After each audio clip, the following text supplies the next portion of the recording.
안녕하세요. 커피웍스 팩토리 이정화입니다.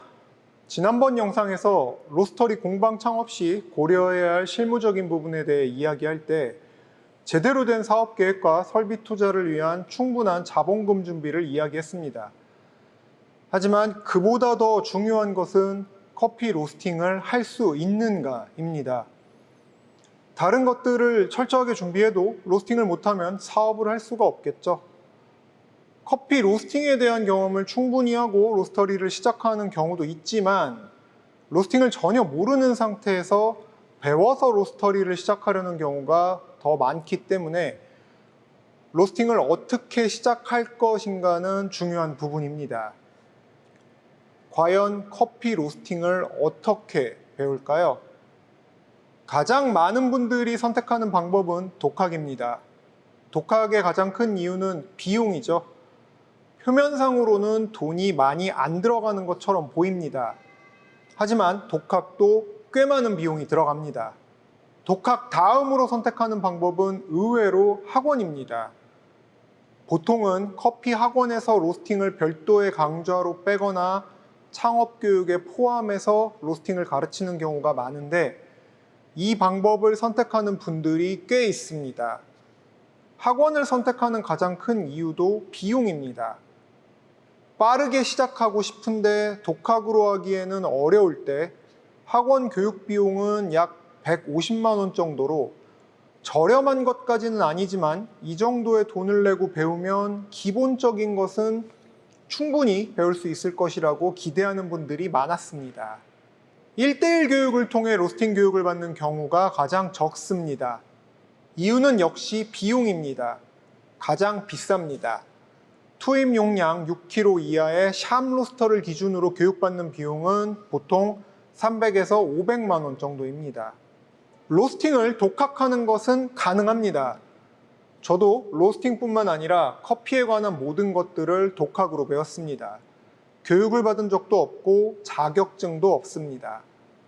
제가 2007년에 수망으로 로스팅을 처음 시작해서 바로 통돌이 수동 로스터를 구입한 것으로부터 지금까지 계속 로스팅을 해왔으니 현재 횟수로 19년 정도 되었습니다. 제가 로스팅을 처음 시작할 때는 로스팅에 관한 정보라는 것은 아예 없었습니다. 수막 로스팅에 관한 것도 당시 커피 동호회에 공개되어 있던 단편적인 내용을 참고로 따라할 수밖에 없었는데 당시에 제가 기록해 놓았던 것을 보면 로스팅 방법도 잘못되어 있고 심지어 로스팅 시간은 20분이 넘은 것으로 되어 있습니다. 로스팅을 직접 해봤다는 것 외에는 아무런 가치가 없었지만 당시에는 정보 자체가 없었기 때문에 무엇이 잘못되었는지 전혀 몰랐습니다. 잘못 익힌 로스팅 지식을 완전히 바로잡기까지는 상당한 시간이 걸렸습니다. 2010년 이후로 커피 관련 정보들이 많이 공개되었고 책을 비롯한 자료들도 많아졌기 때문에 잘못된 로스팅 지식을 바로 잡을 수 있었지만 그러지 못했습니다. 가장 큰 이유는 제가 알고 있는 것들이 잘못되었다는 것을 알지 못했기 때문입니다. 오류가 있는 상태로 로스팅을 하고 있었지만 제가 볶은 커피 맛이 나름 괜찮았다고 생각했고 주변에서의 반응도 나쁘지 않았기 때문에 커피에 정답은 없다라고 합리화를 했었습니다. 이렇게 합리화를 했던 이유는 당시에 제가 커피 맛을 정확하게 몰랐기 때문이었습니다. 제가 핸드드립 커피를 처음 마시기 시작한 것이 1998년이었고 2010년 초반에는 이미 커피를 15년 정도 마셔서 나름 준 전문가급 정도는 된다고 생각할 때였습니다. 당시 서울 시내의 어지간한 로스터리 카페의 커피는 모두 마셔봤었고 홈 로스팅도 몇 년째 하고 있었고 집에는 라마르조크 GS3를 설치해서 커피를 마셨기 때문에 커피 맛에 대한 나름의 확신이 있었습니다. 하지만 지금 제가 그 시절의 저를 생각해 보면 커피 맛을 정확하게 몰랐기 때문에 커피에 대해 제가 잘못 알고 있던 부분들을 인정하지 못했었습니다. 제가 몰랐던 커피 맛은 무엇이었을까요? 어떤 커피가 아주 좋은 향미를 갖는다면 누가 마셔도 좋은 평가가 나옵니다. 반대로 커피에서 쓰고 탄 것처럼 안 좋은 향미만 있다면 좋은 평가가 안 나오겠죠. 누가 마셔도 바로 느낄 수 있을 정도로 좋은 향미를 가진 커피는 로스팅을 잘한 것이고, 반대의 경우는 로스팅을 못한 것이다. 저는 여기에 로스팅에 대한 오해가 있다고 생각합니다. 커피에서 꽃향기, 과일의 향과 맛, 와인 같은 느낌이 커피를 전혀 모르는 사람들에게도 직관적으로 느껴지는 종류들이 있습니다. 주로 내추럴 커피와 무산소 발효 커피들이죠. 색다르고 다채로운 향미를 직관적으로 느낄 수 있는 커피는 로스팅도 중요하지만 그보다는 생두의 품질이 훨씬 중요합니다. 화려하고 특색 있는 커피는 생두가 이미 다채로운 향기를 뿜고 있습니다. 그래서 로스터들끼리 이야기할 때는 좋은 생두만 구하면 덜 익히거나 태우지만 않아도 최소 85점은 나온다고 이야기합니다. 이런 커피들은 아주 기본적인 로스팅 정도만 해도 좋은 평가를 받을 수 있고, 심지어 조금 덜 익히거나 향미 발현을 조금 못해도 안 좋은 평가를 받지 않습니다. 반대로 생두의 품질이 나쁘면 로스팅 프로파일은 너무나 정상이지만 정말 맛없는 커피가 나와서 로스팅을 잘해도 좋은 평가를 받을 수 없습니다. 여기서 로스터가 빠지는 함정은 특별한 캐릭터의 생두를 로스팅해서 좋은 평가를 받으면 본인이 로스팅을 잘한다고 느끼고, 일반적인 생두를 로스팅했을 때 향미가 별로라면 생두 품질의 문제라고 판단하는 것입니다. 커피의 향미가 좋은 이유가 생두 때문인지 로스팅 때문인지를 스스로 냉정하게 판단하지 못하는 것입니다. 경험이 적은 로스터나 홈 로스터분들이 이러한 오류에 많이 빠집니다. 고가의 스페셜티 커피들은 생두 1kg에 최소 5, 6만 원 이상입니다. 이러한 커피를 원두로 구입하면 200g에 최소 2, 3만 원대의 가격이니 직접 로스팅하는 것이 훨씬 저렴하기 때문에 홈로스터들은 비싸도 좋은 생두를 구입하는 경우가 많습니다.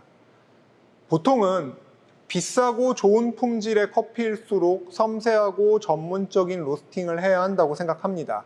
맞는 이야기지만 원재료의 품질이 좋으면 적당히 로스팅을 하거나 설령 로스팅에서 약간의 오류가 발생해도 문제점이 크게 부각되지 않습니다.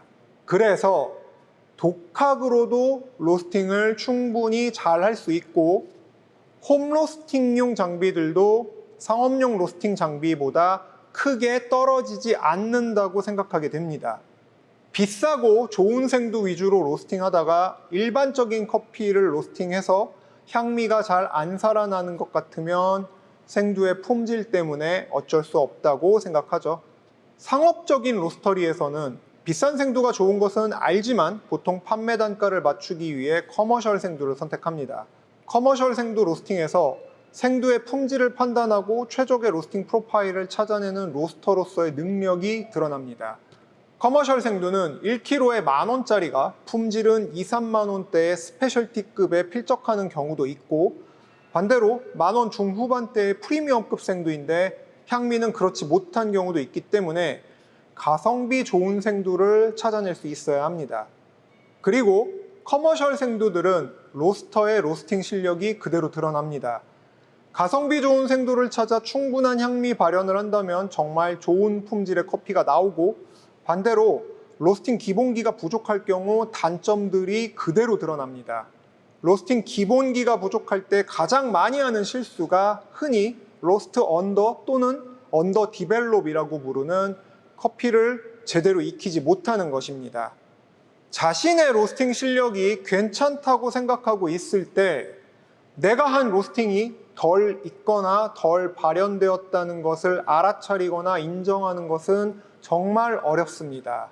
라이트 로스팅일 때는 어느 정도는 덜 익힌 뉘앙스가 느껴질 수도 있다고 생각을 하고, 특히 미디움 로스팅 이상은 덜 익을 수가 없다고 생각하기 때문입니다. 저 역시 이러한 과정을 겪었습니다.